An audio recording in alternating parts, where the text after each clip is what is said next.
Feeling is the Secret by Neville Goddard was originally published in 1944. This classic work, from the New Thought movement, outlines Goddard's core philosophy, that imagination and emotion are the creative forces that shape human experience. This audiobook is narrated by CliffNote Chronicles. Chapter 1. Law and its Operation. The world, and all within it, is man's conditioned consciousness objectified. Consciousness is the cause as well as the substance of the entire world. So it is to consciousness that we must turn if we would discover the secret of creation. Knowledge of the law of consciousness and the method of operating this law will enable you to accomplish all you desire in life. Armed with a working knowledge of this law, you can build and maintain an ideal world. Consciousness is the one and only reality, not figuratively, but actually. This reality may, for the sake of clarity, be likened unto a stream which is divided into two parts, the conscious and the subconscious. In order to intelligently operate the law of consciousness, it is necessary to understand the relationship between the conscious and the subconscious. The conscious is personal and selective. The subconscious is impersonal and non-selective. The conscious is the realm of effect. The subconscious is the realm of cause. These two aspects are the male and female divisions of consciousness. The conscious is male, the subconscious is female. The conscious generates ideas and impresses these ideas on the subconscious. The subconscious receives ideas and gives form and expression to them. By this law, first conceiving an idea and then impressing the idea conceived on the subconscious, all things evolve out of consciousness, and without this sequence, there is not anything made that is made. The conscious impresses the subconscious, while the subconscious expresses all that is impressed upon it. The subconscious does not originate ideas, but accepts as true those which the conscious mind feels to be true and, in a way known only to itself, objectifies the accepted ideas. Therefore, through his power to imagine and feel and his freedom to choose the idea he will entertain, man has control over creation. Control of the subconscious is accomplished through control of your ideas and feelings. The mechanism of creation is hidden in the very depth of the subconscious, the female aspect or womb of creation. The subconscious transcends reason and is independent of induction. It contemplates a feeling as a fact existing within itself, and on this assumption proceeds to give expression to it. The creative process begins with an idea, and its cycle runs its course as a feeling and ends in a volition to act. Ideas are impressed on the subconscious through the medium of feeling. No idea can be impressed on the subconscious until it is felt, but once felt, be it good, bad, or indifferent, it must be expressed. Feeling is the one and only medium through which ideas are conveyed to the subconscious. Therefore, the man who does not control his feeling may easily impress the subconscious with undesirable states. By control of feeling is not meant restraint or suppression of your feeling, but rather the disciplining of self to imagine and entertain only such feeling as contributes to your happiness. Control of your feeling is all important to a full and happy life. Never entertain an undesirable feeling, nor think sympathetically about wrong in any shape or form. Do not dwell on the imperfection of yourself or others. To do so is to impress the subconscious with these limitations. What you do not want done unto you, do not feel that it is done unto you or another. This is the whole law of a full and happy life. Everything else is commentary. Every feeling makes a subconscious impression and, unless it is counteracted by a more powerful feeling of an opposite nature, must be expressed. The dominant of two feelings is the one expressed. I am healthy is a stronger feeling than I will be healthy. To feel I will be is to confess I am not. I am stronger than I am not. What you feel you are always dominates what you feel you would like to be. Therefore, to be realized, the wish must be felt as a state that is rather than a state that is not. Sensation precedes manifestation and is the foundation upon which all manifestation rests. Be careful of your moods and feelings, for there is an unbroken connection between your feelings and your visible world. Your body is an emotional filter and bears the unmistakable marks of your prevalent emotions. Emotional disturbances, especially suppressed emotions, are the causes of all disease. To feel intensely about a wrong without voicing or expressing that feeling is the beginning of disease, disease, in both body and environment. Do not entertain the feeling of regret or failure, for frustration or detachment from your objective results in disease. Think feelingly only of the state you desire to realize. Feeling the reality of the state sought and living and acting on that conviction is the way of all seeming miracles. All changes of expression are brought about through a change of feeling. A change of feeling is a change of destiny. All creation occurs in the domain of the subconscious. What you must acquire, then, is a reflective control of the operation of the subconscious, that is, control of your ideas and feelings. Chance or accident is not responsible for the things that happen to you, nor is predestined fate the author of your fortune or misfortune. Your subconscious impressions determine the conditions of your world. The subconscious is not selective. It is impersonal and no respecter of persons. The subconscious is not concerned with the truth or falsity of your feeling. It always accepts as true that which you feel to be true. Feeling is the assent of the subconscious to the truth of that which is declared to be true. Because of this quality of the subconscious, there is nothing impossible to man. Whatever the mind of man can conceive and feel as true, the subconscious can and must objectify. Your feelings create the pattern from which your world is fashioned, and a change of feeling is a change of pattern. The subconscious never fails to express that which has been impressed upon it. The moment it receives an impression, it begins to work out the ways of its expression. It accepts the feeling impressed upon it, your feeling, as a fact existing within itself, and immediately sets about to produce in the outer or objective world the exact likeness of that feeling. The subconscious never alters the accepted beliefs of man. It outpictures them to the last detail whether or not they are beneficial. To impress the subconscious with the desirable state, you must assume the feeling that would be yours had you already realized your wish. In defining your objective, you must be concerned only with the objective itself. The manner of expression or the difficulties involved are not to be considered by you. To think feelingly on any state impresses it on the subconscious.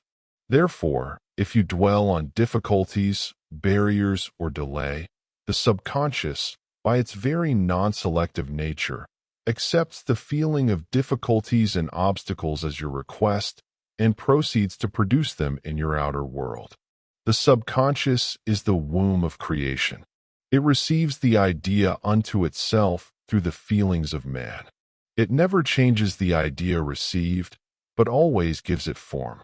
Hence the subconscious outpictures the idea in the image and likeness of the feeling received.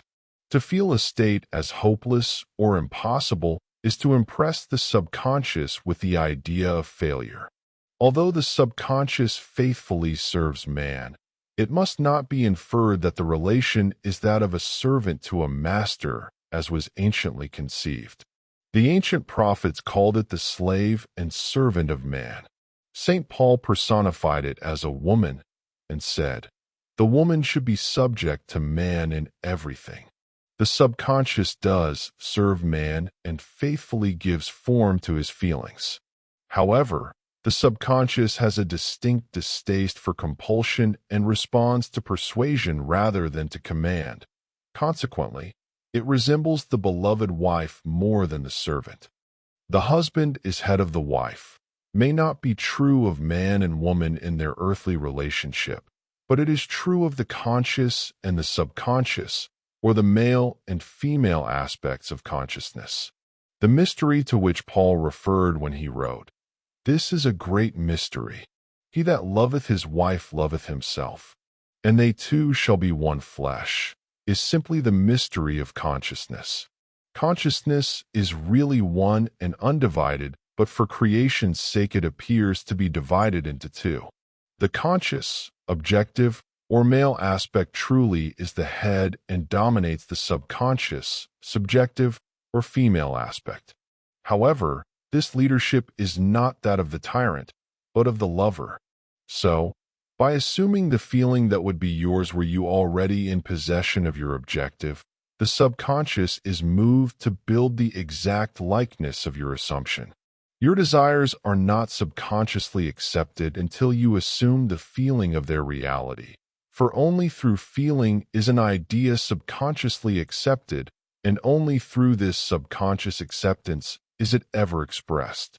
It is easier to ascribe your feeling to events in the world than to admit that the conditions of the world reflect your feeling. However, it is eternally true that the outside mirrors the inside. As within, so without. A man can receive nothing unless it is given him from heaven, and the kingdom of heaven is within you. Nothing comes from without. All things come from within, from the subconscious. It is impossible for you to see other than the contents of your consciousness. Your world in its every detail is your consciousness objectified. Objective states bear witness of subconscious impressions. A change of impression results in a change of expression. The subconscious accepts as true that which you feel is true, and because creation is the result of subconscious impressions, you, by your feeling, determine creation. You are already that which you want to be, and your refusal to believe this is the only reason you do not see it.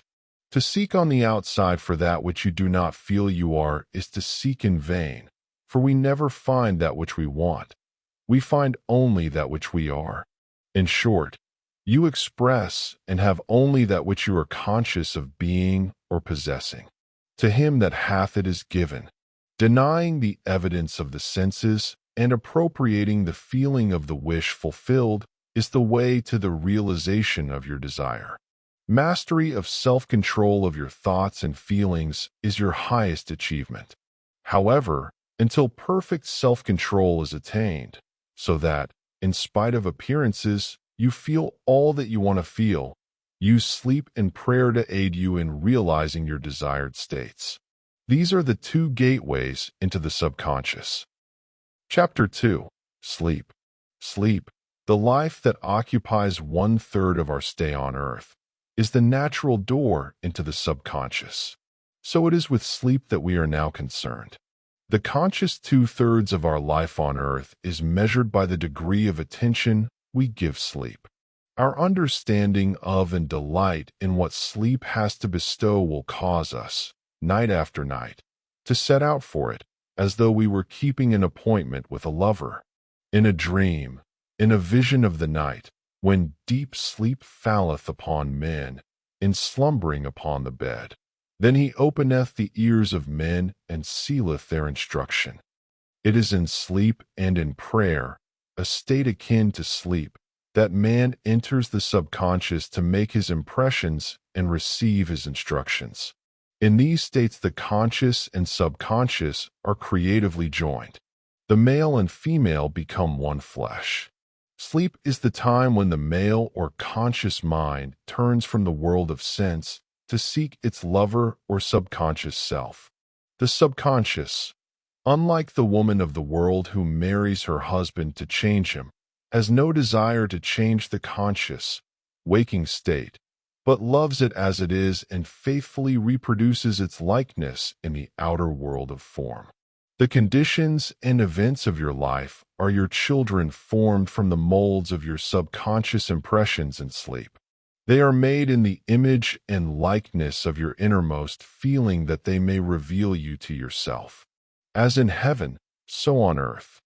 As in the subconscious, so on earth. Whatever you have in consciousness as you go to sleep is the measure of your expression in the waking 2/3 of your life on earth. Nothing stops you from realizing your objective save your failure to feel that you are already that which you wish to be, or that you are already in possession of the things sought. Your subconscious gives form to your desires only when you feel your wish fulfilled. The unconsciousness of sleep is the normal state of the subconscious. Because all things come from within yourself, and your conception of yourself determines that which comes, you should always feel the wish fulfilled before you drop off to sleep. You never draw out of the deep of yourself that which you want. You always draw that which you are, and you are that which you feel yourself to be as well as that which you feel as true of others. To be realized, then, the wish must be resolved into the feeling of being or having or witnessing the state sought. This is accomplished by assuming the feeling of the wish fulfilled. The feeling which comes in response to the question, "How would I feel were my wish realized?" is the feeling which should monopolize and immobilize your attention as you relax into sleep. You must be in the consciousness of being or having that which you want to be or to have before you drop off to sleep. Once asleep, man has no freedom of choice. His entire slumber is dominated by his last waking concept of self. It follows, therefore, that he should always assume the feeling of accomplishment and satisfaction before he retires in sleep. Come before me with singing and thanksgiving. Enter into his gates with thanksgiving and into his courts with praise. Your mood prior to sleep defines your state of consciousness as you enter into the presence of your everlasting lover, the subconscious. She sees you exactly as you feel yourself to be. If, as you prepare for sleep, you assume and maintain the consciousness of success by feeling, "I am successful," you must be successful. Lie flat on your back with your head on a level with your body. Feel as you would were you in possession of your wish, and quietly relax into unconsciousness. He that keepeth Israel shall neither slumber nor sleep. Nevertheless, he giveth his beloved sleep. The subconscious never sleeps. Sleep is the door through which the conscious, waking mind passes to be creatively joined to the subconscious. Sleep conceals the creative act, while the objective world reveals it. In sleep, man impresses the subconscious with his conception of himself. What more beautiful description of this romance of the conscious and subconscious is there than that told in the Song of Solomon? By night on my bed I sought him whom my soul loveth. I found him whom my soul loveth. I held him, and I not let him go, until I had brought him into my mother's house, and into the chamber of her that conceived me. Preparing to sleep, you feel yourself into the state of the answered wish, and then relax into unconsciousness. Your realized wish is he whom you seek. By night, on your bed, you seek the feeling of the wish fulfilled that you may take it with you into the chamber of her that conceived you, into sleep or the subconscious which gave you form, that this wish also may be given expression. This is the way to discover and conduct your wishes into the subconscious. Feel yourself in the state of the realized wish and quietly drop off to sleep. Night after night, you should assume the feeling of being, having and witnessing that which you seek to be, possess, and see manifested. Never go to sleep feeling discouraged or dissatisfied. Never sleep in the consciousness of failure. Your subconscious, whose natural state is sleep, sees you as you believe yourself to be, and whether it be good, bad, or indifferent, the subconscious will faithfully embody your belief. As you feel, so do you impress her, and she, the perfect lover, gives form to these impressions and outpictures them as the children of her beloved. Thou art all fair, my love. There is no spot in thee, is the attitude of mind to adopt before dropping off to sleep. Disregard appearances and feel that things are as you wish them to be. For he calleth things that are not seen as though they were, and the unseen become seen. To assume the feeling of satisfaction is to call conditions into being which will mirror satisfaction. Signs follow, they do not precede. Proof that you are will follow the consciousness that you are, it will not precede it. You are an eternal dreamer dreaming non-eternal dreams. Your dreams take form as you assume the feeling of their reality. Do not limit yourself to the past. Knowing that nothing is impossible to consciousness, begin to imagine states beyond the experiences of the past. Whatever the mind of man can imagine, man can realize. All objective, visible, states were first subjective, invisible states, and you called them into visibility by assuming the feeling of their reality. The creative process is first imagining and then believing the state imagined. Always imagine and expect the best. The world cannot change until you change your conception of it. As within, so without. Nations, as well as people, are only what you believe them to be. No matter what the problem is, no matter where it is, no matter whom it concerns, you have no one to change but yourself, and you have neither opponent nor helper in bringing about the change within yourself. You have nothing to do but convince yourself of the truth of that which you desire to see manifested. As soon as you succeed in convincing yourself of the reality of the state sought, results follow to confirm your fixed belief. You never suggest to another the state which you desire to see him express. Instead, you convince yourself that he is already that which you desire him to be. Realization of your wish is accomplished by assuming the feeling of the wish fulfilled. You cannot fail unless you fail to convince yourself of the reality of your wish. A change of belief is confirmed by a change of expression.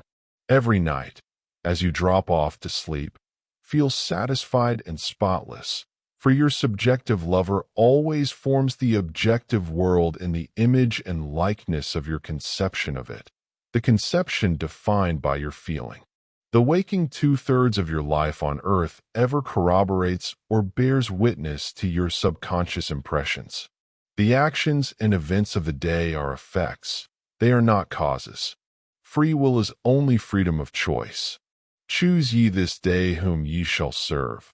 Is your freedom to choose the kind of mood you assume. But the expression of the mood is the secret of the subconscious. The subconscious receives impressions only through the feelings of man and, in a way known only to itself, gives these impressions form and expression. The actions of man are determined by his subconscious impressions. His illusion of free will, his belief in freedom of action, is but ignorance of the causes which make him act. He thinks himself free because he has forgotten the link between himself and the event. Man awake is under compulsion to express his subconscious impressions. If in the past he unwisely impressed himself, then let him begin to change his thought and feeling, for only as he does, so will he change his world. Do not waste one moment in regret, for to think feelingly of the mistakes of the past is to reinfect yourself. Let the dead bury the dead. Turn from appearances and assume the feeling that would be yours were you already the one you wish to be. Feeling a state produces that state. The part you play on the world stage is determined by your conception of yourself.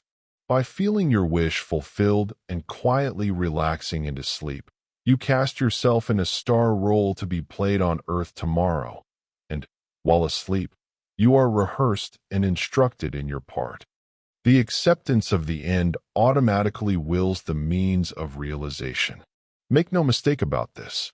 If, as you prepare for sleep, you do not consciously feel yourself into the state of the answered wish, then you will take with you into the chamber of her who conceived you the sum total of the reactions and feelings of the waking day, and while asleep, you will be instructed in the manner in which they will be expressed tomorrow.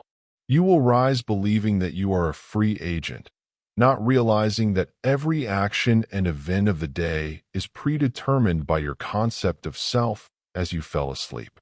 Your only freedom, then, is your freedom of reaction. You are free to choose how you feel and react to the day's drama. But the drama, the actions, events, and circumstances of the day have already been determined. Unless you consciously and purposely define the attitude of mind with which you go to sleep, you unconsciously go to sleep in the composite attitude of mind made up of all feelings and reactions of the day. Every reaction makes a subconscious impression and, unless counteracted by an opposite and more dominant feeling, is the cause of future action. Ideas enveloped in feeling are creative actions. Use your divine right wisely. Through your ability to think and feel, you have dominion over all creation. While you are awake, you are a gardener selecting seed for your garden. But except a corn of wheat fall into the ground and die, it abideth alone. But if it die, it bringeth forth much fruit. Your conception of yourself as you fall asleep is the seed you drop into the ground of the subconscious. Dropping off to sleep feeling satisfied and happy compels conditions and events to appear in your world which confirm these attitudes of mind. Sleep is the door into heaven. What you take in as a feeling you bring out as a condition, action, or object in space. So sleep in the feeling of the wish fulfilled. As in consciousness, so on earth. Chapter 3. Prayer. Prayer, like sleep, is also an entrance into the subconscious. When you pray, enter into your closet, and when you have shut your door, pray to your Father which is in secret, and your Father which is in secret shall reward you openly. Prayer is an illusion of sleep which diminishes the impression of the outer world and renders the mind more receptive to suggestion from within. The mind in prayer is in a state of relaxation and receptivity akin to the feeling attained just before dropping off to sleep. Prayer is not so much what you ask for, as how you prepare for its reception. Whatsoever things ye desire, when ye pray believe that you have received them, and ye shall have them. The only condition required is that you believe that your prayers are already realized. Your prayer must be answered if you assume the feeling that would be yours were you already in possession of your objective. The moment you accept the wish as an accomplished fact, the subconscious finds means for its realization. To pray successfully, then, you must yield to the wish, that is, feel the wish fulfilled. The perfectly disciplined man is always in tune with the wish as an accomplished fact. He knows that consciousness is the one and only reality, that ideas and feelings are facts of consciousness and are as real as objects in space. Therefore, he never entertains a feeling which does not contribute to his happiness, for feelings are the causes of the actions and circumstances of his life. On the other hand, the undisciplined man finds it difficult to believe that which is denied by the senses and usually accepts or rejects solely on appearances of the senses. Because of this tendency to rely on the evidence of the senses, it is necessary to shut them out before starting to pray, before attempting to feel that which they deny. Whenever you are in the state of mind, I should like to, but I cannot, the harder you try, the less you are able to yield to the wish. You never attract that which you want, but always attract that which you are conscious of being. Prayer is the art of assuming the feeling of being and having that which you want. When the senses confirm the absence of your wish, all conscious effort to counteract this suggestion is futile and tends to intensify the suggestion. Prayer is the art of yielding to the wish and not the forcing of the wish. Whenever your feeling is in conflict with your wish, feeling will be the victor.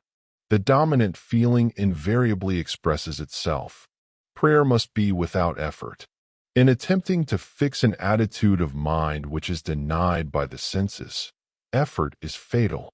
To yield successfully to the wish as an accomplished fact, you must create a passive state, a kind of reverie or meditative reflection similar to the feeling which precedes sleep. In such a relaxed state, the mind is turned from the objective world and easily senses the reality of a subjective state. It is a state in which you are conscious and quite able to move or open your eyes, but have no desire to do so. An easy way to create this passive state is to relax in a comfortable chair or on a bed. If on a bed, lie flat on your back with your head on a level with your body. Close the eyes and imagine that you are sleepy. Feel, I am sleepy, so very sleepy. In a little while, a faraway feeling accompanied by a general lassitude and loss of all desire to move envelopes you. You feel a pleasant, comfortable rest and are not inclined to alter your position, although under other circumstances you would not be at all comfortable. When this passive state is reached, imagine that you have realized your wish, not how it was realized, but simply the wish fulfilled. Imagine in picture form what you desire to achieve in life. Then feel yourself as having already achieved it. Thoughts produce tiny little speech movements which may be heard in the passive state of prayer as pronouncements from without. However, this degree of passivity is not essential to the realization of your prayers. All that is necessary is to create a passive state and feel the wish fulfilled. All you can possibly need or desire is already yours. You need no helper to give it to you. It is yours now. Call your desires into being by imagining and feeling your wish fulfilled. As the end is accepted, you become totally indifferent as to possible failure, for acceptance of the end wills the means to that end. When you emerge from the moment of prayer, it is as though you were shown the happy and successful end of a play, although you were not shown how that end was achieved. However, having witnessed the end, regardless of any anticlimactic sequence, you remain calm and secure in the knowledge that the end has been perfectly defined. Chapter 4. Spirit, Feeling. Not by might, nor by power, but by my Spirit, saith the Lord of hosts. Get into the spirit of the state desired by assuming the feeling that would be yours were you already the one you want to be. As you capture the feeling of the state sought, you are relieved of all effort to make it so, for it is already so. There is a definite feeling associated with every idea in the mind of man. Capture the feeling associated with your realized wish by assuming the feeling that would be yours were you already in possession of the thing you desire, and your wish will objectify itself. Faith is feeling. According to your faith, feeling, be it unto you. You never attract that which you want, but always that which you are. As a man is, so does he see. To him that hath it shall be given, and to him that hath not it shall be taken away. That which you feel yourself to be you are, and you are given that which you are. So assume the feeling that would be yours were you already in possession of your wish, and your wish must be realized. So God created man in his own image. In the image of God created he him. Let this mind be in you which was also in Christ Jesus, who being in the form of God, thought it not robbery to be equal with God. You are that which you believe yourself to be. Instead of believing in God or in Jesus, believe you are God or you are Jesus. He that believeth on me, the works that I do shall he do also, should be he that believes as I believe, the works that I do shall he do also. Jesus found it not strange to do the works of God, because he believed himself to be God. I and my Father are one. It is natural to do the works of the one you believe yourself to be. So live in the feeling of being the one you want to be and that you shall be. When a man believes in the value of the advice given him and applies it, he establishes within himself the reality of success. If this pocket-sized audiobook inspired you, transformed your perspective, or helped you connect more deeply with the power of your imagination, please take a moment to like and share it with someone who could benefit from these timeless teachings. Every share helps spread Neville Goddard's message to people seeking greater purpose, confidence, and fulfillment in their lives. And don't forget to subscribe to CliffNote Chronicles for more classic audiobooks, powerful affirmations, personal development content, and life-changing wisdom delivered in an easy-to-enjoy format.